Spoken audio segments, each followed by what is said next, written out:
Assalamualaikum warahmatullahi wabarakatuh. Perkenalkan, nama saya Muhammad Ariful Umam, NIM 612012300275, program studi manajemen dan fakultas ekonomi dan bisnis. Dosen Muhammad Teguh Setiadi, SEMM, CPMP, CMC, CPGAM, CPLM, CIB. Menurut para ahli, Aristoteles berpendapat bahwa ilmu ekonomi adalah suatu cabang yang bisa digunakan melalui dua jalan, yaitu adanya kemungkinan untuk dipakai dan kemungkinan untuk ditukarkan dengan barang, nilai pemakaian dan nilai pertukaran uang.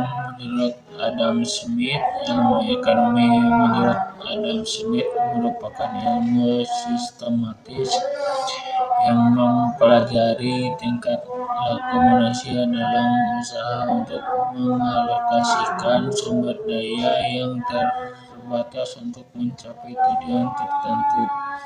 Yang ketiga, menurut Hermawan Kertajaya, pengertian ilmu ekonomi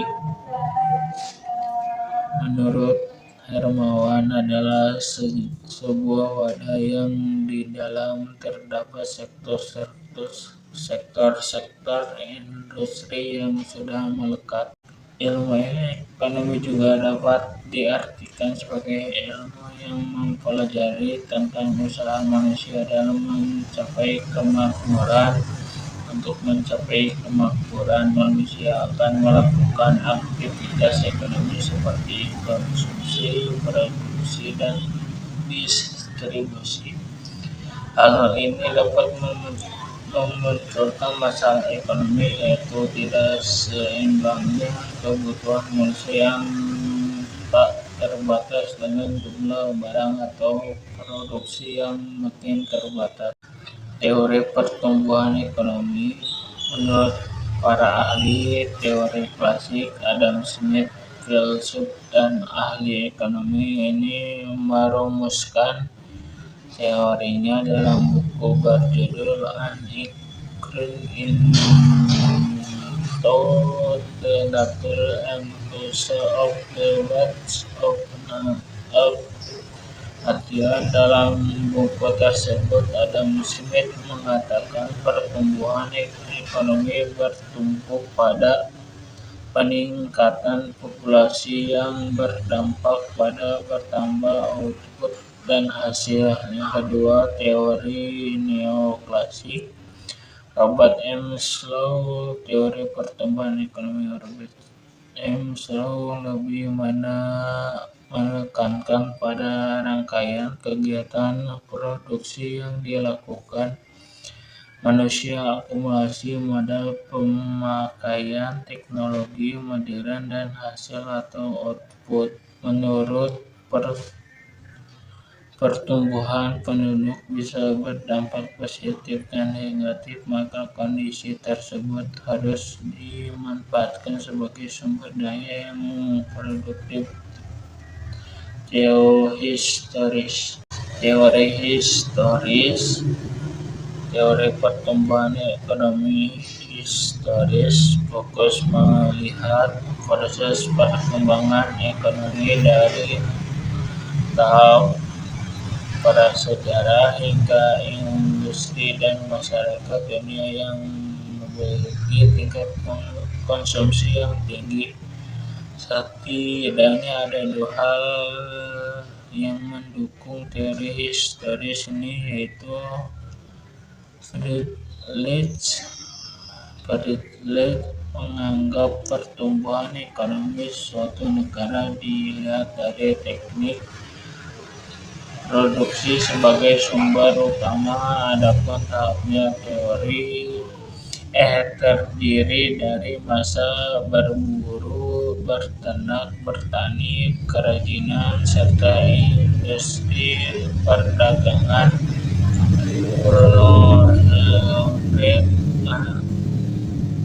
meninjau perkembangan teknologi dapat dilihat dari cara pertukaran di tengah masyarakat, misalnya pertukaran barang atau barter, pertukaran dengan uang atau pertukaran dengan kredit.